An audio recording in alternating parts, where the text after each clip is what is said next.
En el nombre del Padre, y del Hijo, y del Espíritu Santo. Amén. Queridísimos oyentes, a continuación escucharán una meditación de un texto de uno de los padres de la Iglesia. Pero antes de comenzar, quiero recordarles qué es meditar y quiénes fueron los padres de la Iglesia.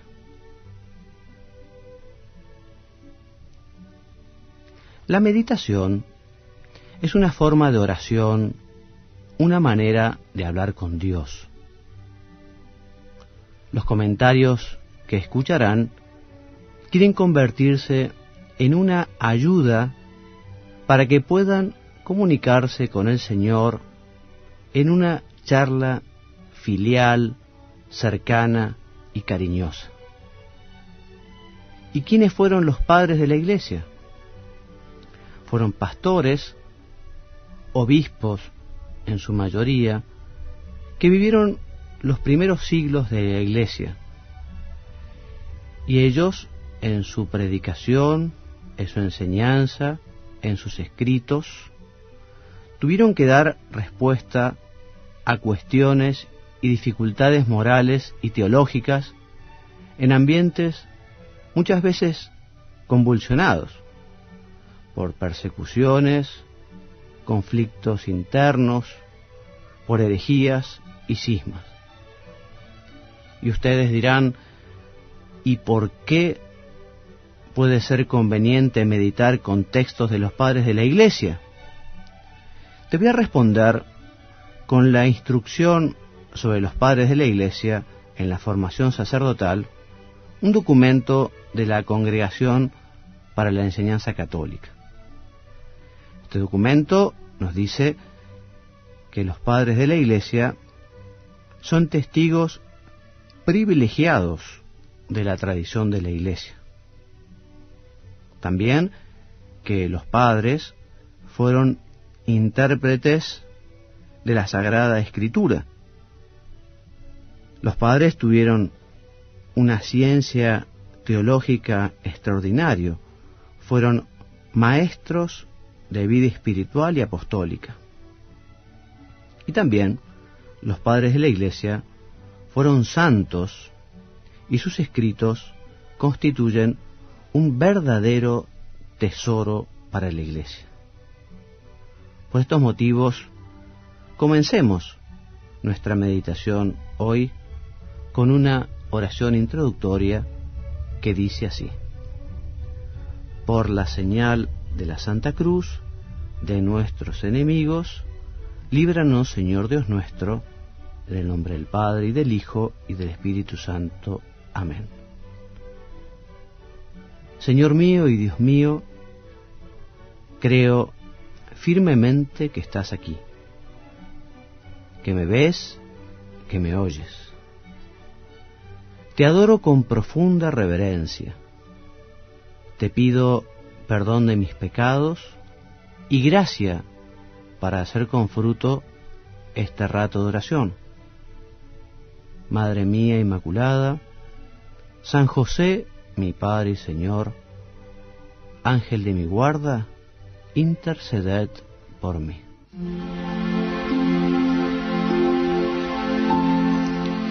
Queridos amigos, nuevamente juntos para hacer nuestro rato de oración acostumbrado, y en esta oportunidad vamos a aprovechar para meditar sobre el sacrificio de Cristo, sobre el sacrificio de la misa, y además en este martes de Pasión, ya tan cercanos al Jueves Santo, en el que justamente se nos invita a revivir este don, este regalo estupendo que nos ha dejado el Señor cuando quiso quedarse Él mismo como alimento en la hostia santa, en la Eucaristía. Jesús hizo lo que no podemos hacer nosotros muchas veces, que queremos o tenemos que irnos y queremos quedarnos y no podemos. Como máximo podremos dejar una foto, una carta, pero Jesús, que sí lo pudo hacer, volvió al Padre y se quedó con nosotros en la Sagrada Eucaristía.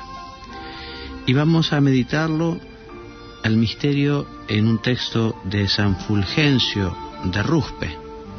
De San Fulgencio podemos decir que nació en Telepte, en Numidia, al norte de África, en el año 468, y que terminados sus estudios fue elegido procurador de la ciudad.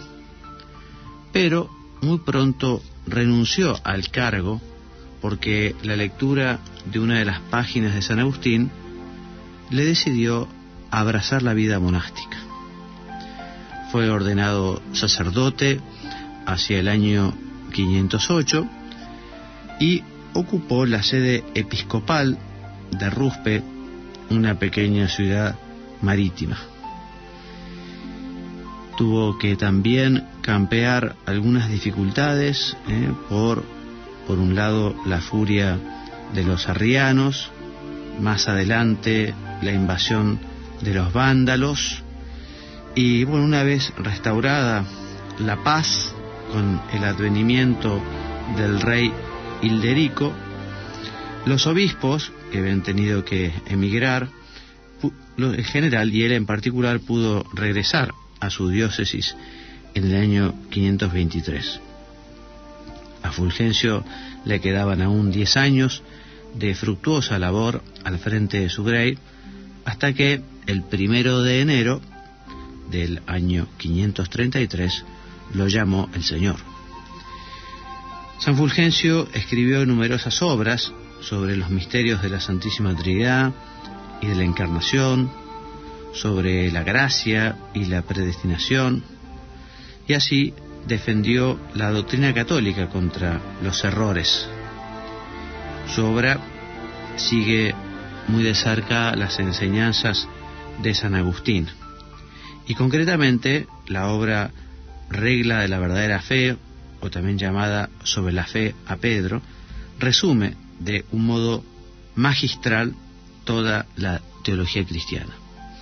Y hoy justamente leeremos y aprovecharemos un texto de esta su obra que recién citada, la Regla de la verdadera fe, o también llamada Sobre la fe a Pedro, y que, como les decía, el párrafo elegido habla sobre el sacrificio de nuestro Señor, y dice así: según la doctrina apostólica, Él se ofreció a sí mismo por nosotros en olor de suavidad, como oblación y hostia a Dios.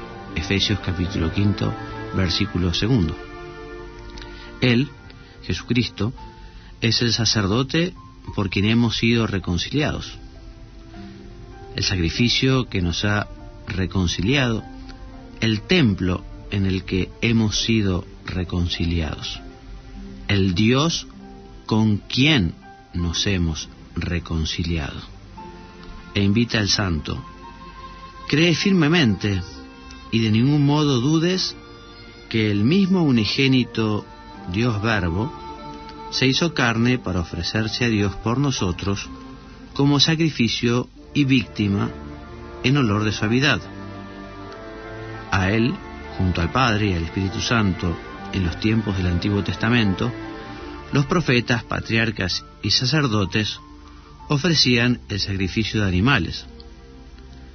Y a Él, ahora, en el tiempo del Nuevo Testamento, con el Padre y el Espíritu Santo, con los que es una sola divinidad, la Santa Iglesia Católica no cesa de ofrecer en la fe y en la caridad, por todo el orbe terráqueo, el sacrificio del pan y del vino. En aquellas víctimas carnales estaba significada la carne de Cristo, que Él mismo, no teniendo pecado, ofreció por nuestros pecados, y la sangre que sería derramada en remisión de nuestras culpas. En cambio, en este sacrificio está la acción de gracias y la conmemoración de la carne de Cristo que ofreció por nosotros, y de la sangre que el mismo Dios derramó por nosotros. En aquellos sacrificios se significaba en figura lo que nos debía de ser entregado. En este sacrificio se muestra con evidencia lo que ya se nos ha entregado. En aquellos sacrificios se pronunciaba que el Hijo de Dios sería sacrificado en favor de los impíos. En este se le muestra ya sacrificado por los pecadores, como testifica el apóstol cuando dice: Cristo, estando todavía nosotros enfermos, al tiempo señalado murió por los impíos, y cuando éramos enemigos fuimos reconciliados con Dios por la muerte de su Hijo. Cree firmemente y de ningún modo dudes que el Verbo hecho carne conserva siempre aquella verdadera carne humana con la que nació de la Virgen, en la que fue crucificado, en la que murió y resucitó, en la que subió a los cielos y está sentado a la diestra de Dios, en la que también ha de venir para juzgar a los vivos y a los muertos. Por lo que los apóstoles oyeron a los ángeles: vendrá de la misma suerte que le acabáis de ver subir al cielo, dicen los Hechos. Y San Juan afirma: he aquí que vendrá sobre las nubes, y le verán todos los ojos, y los mismos que le traspasaron, y le verán todos los pueblos de la tierra. Y mientras esperamos nosotros esta segunda venida gloriosa de nuestro Señor, que sucederá al fin de los tiempos, en la Iglesia de Dios tenemos el privilegio y tenemos la gracia de poder renovar aquel sacrificio de la nueva alianza, ese sacrificio que Cristo selló con su sangre, derramando hasta su última gota por amor nuestro. Y allí, en el patíbulo, en la cruz, Jesús dice al mundo entero: yo pago por los pecados de Adán y Eva y por los pecados de todos los hombres. También Jesús pagó tus pecados y los míos. Y es muy importante que no dejemos de aprovechar para agradecer a Jesús su sacrificio. No tenía ninguna obligación Dios de enviarnos un Redentor, y Jesús no tenía tampoco ninguna obligación de redimirnos, pero fue el amor lo que lo clavó en la cruz por nosotros. Por eso, hermanos, aprovechemos para agradecer mucho a nuestro Señor su pasión y muerte por nuestros pecados. Estamos en Semana Santa, Martes Santo, el día de hoy, y es importante que nuestro corazón vaya acompañando a Jesús, que es flagelado, a Jesús que camina hacia el Gólgota, sufriendo ese Vía Crucis, a Jesús que es clavado, a Jesús que es colgado y traspasado. Acompañémoslo. Creo que la mejor forma de conseguir acompañar a Cristo que muere por nosotros es junto a la Virgen María. No me cabe duda que San Juan consiguió estar al pie de la cruz gracias a que estuvo cerca de su madre, de nuestra madre, de la Madre del Señor, de la Virgen María.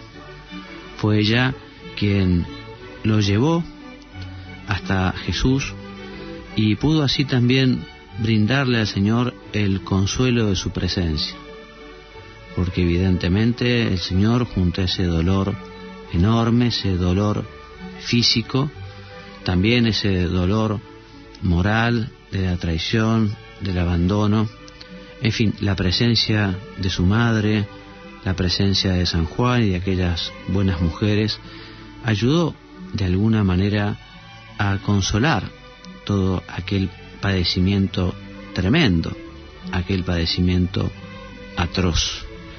también nosotros podemos de alguna manera consolar a nuestro Señor, procurando luchar de un modo particular contra nuestros defectos, contra nuestras faltas, contra nuestros pecados. Podemos aprovechar este rato de oración para completarnos con María, la Virgen, diciéndole: Madre mía, en estos días quiero de un modo particular luchar contra este defecto mío que tanto me cuesta, contra este defecto mío que no consigo terminar de desarraigar. Ayúdame, porque quiero regalárselo al Señor. Quiero yo también hacer este sacrificio.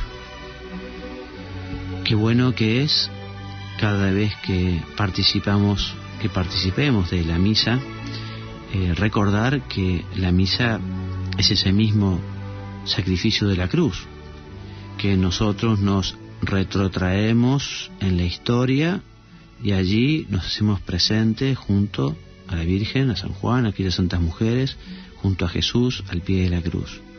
La misa es el mismo sacrificio de la cruz, ese sacrificio que se renueva de un modo incruento, este sacrificio de la nueva alianza, este sacrificio en el cual se sella este nuevo compromiso de Dios con los hombres.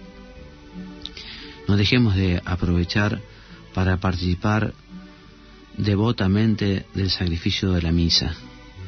Recientemente el Papa, en su exhortación apostólica Sacramentum Caritatis, en el número 93, nos promete que nos va a regalar un compendio eucarístico.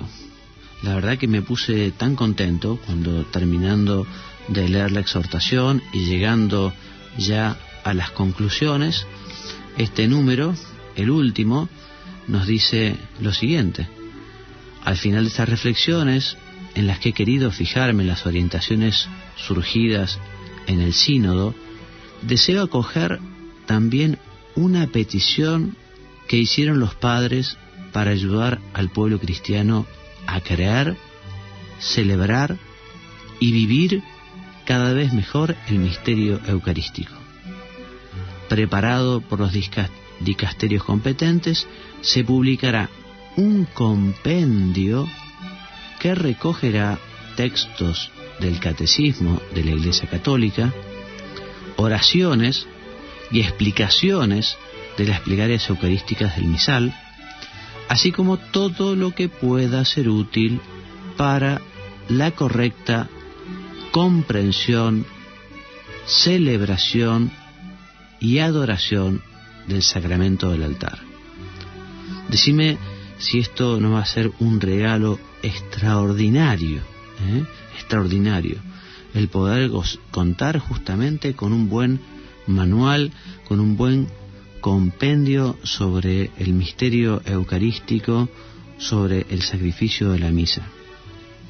El Papa en esta exhortación nos anima a hacer una gran catequesis de la Eucaristía, porque tiene que ser el centro de la vida de cada cristiano. Qué lindo ese término que utiliza el Papa, siguiendo una idea de los obispos, en la que afirma que todos los cristianos debemos tener una coherencia eucarística, o sea que efectivamente el hecho de recibir la Eucaristía, el hecho de participar de la Eucaristía, nos ayude a reflejar eso en nuestra vida, en nuestro actuar. Quienes han seguido las palabras del Santo Padre, en fin, nos está hablando muchísimo de la Eucaristía, cuando en su mensaje sobre la Cuaresma, justamente el Papa nos invitaba a que fuera una Cuaresma eucarística, ¿no?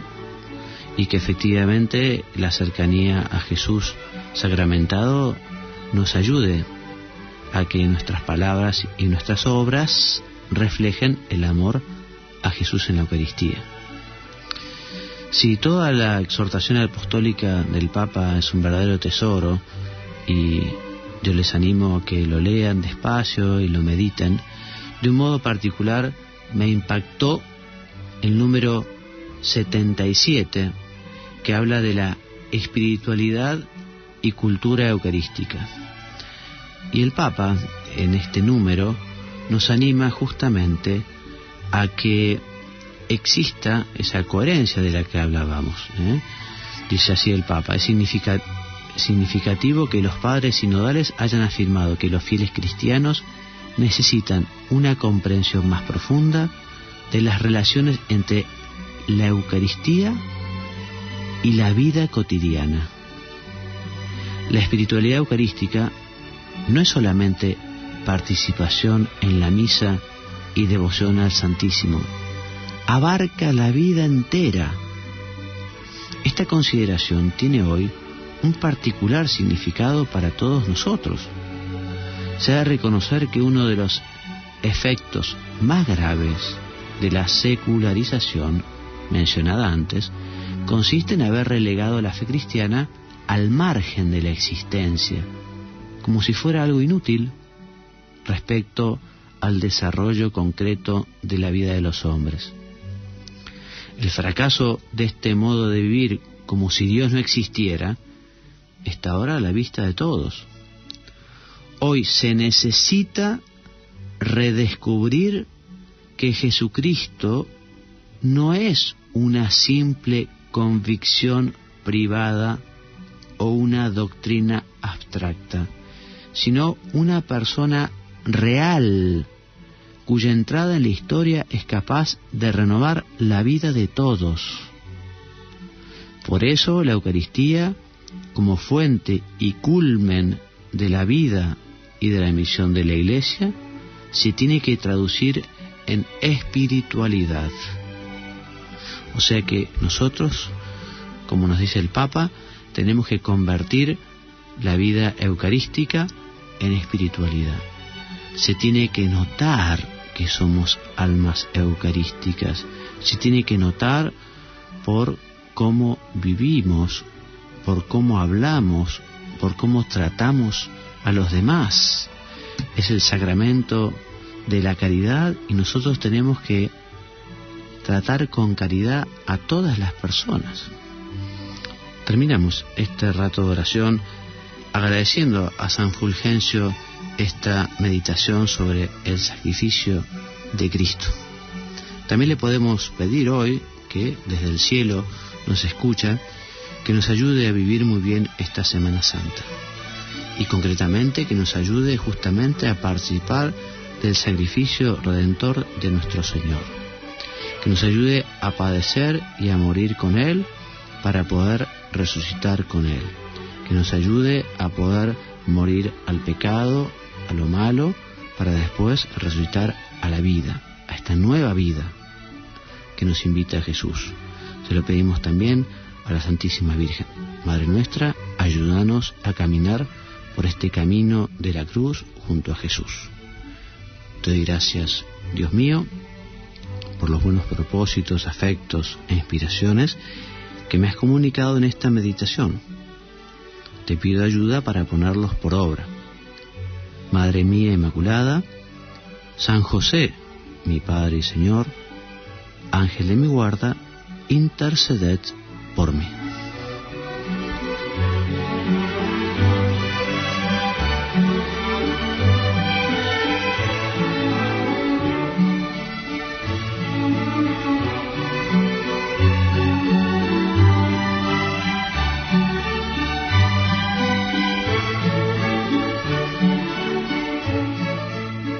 La meditación es una forma de oración, una manera de hablar con Dios.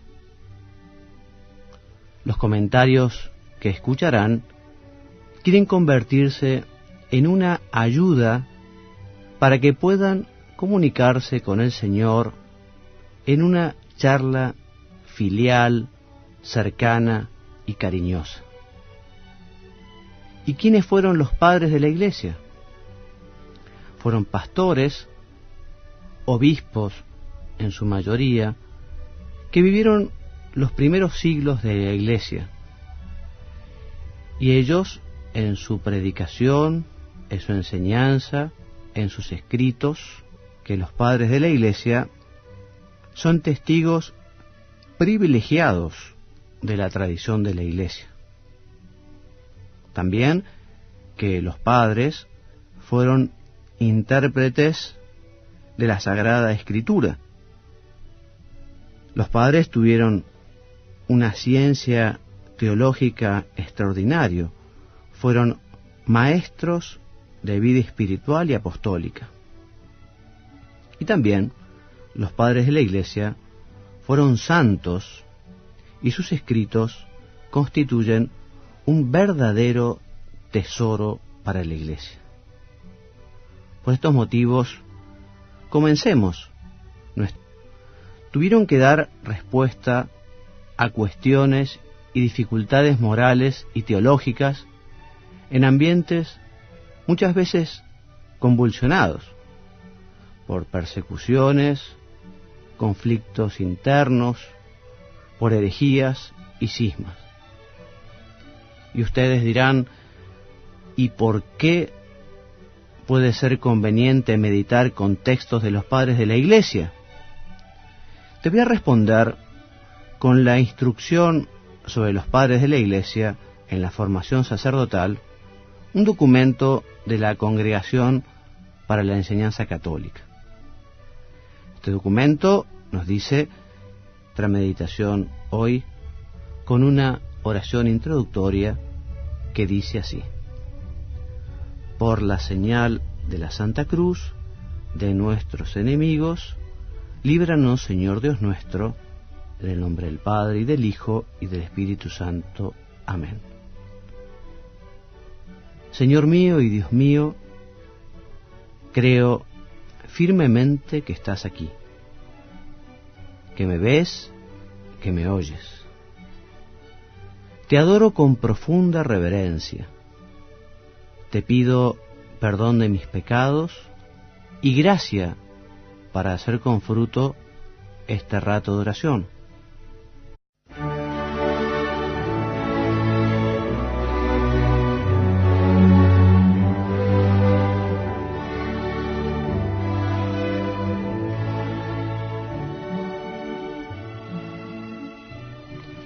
En el nombre del Padre, y del Hijo, y del Espíritu Santo. Amén. Queridísimos oyentes, a continuación escucharán una meditación de un texto de uno de los padres de la Iglesia. Pero antes de comenzar, quiero recordarles qué es meditar y quiénes fueron los padres de la Iglesia.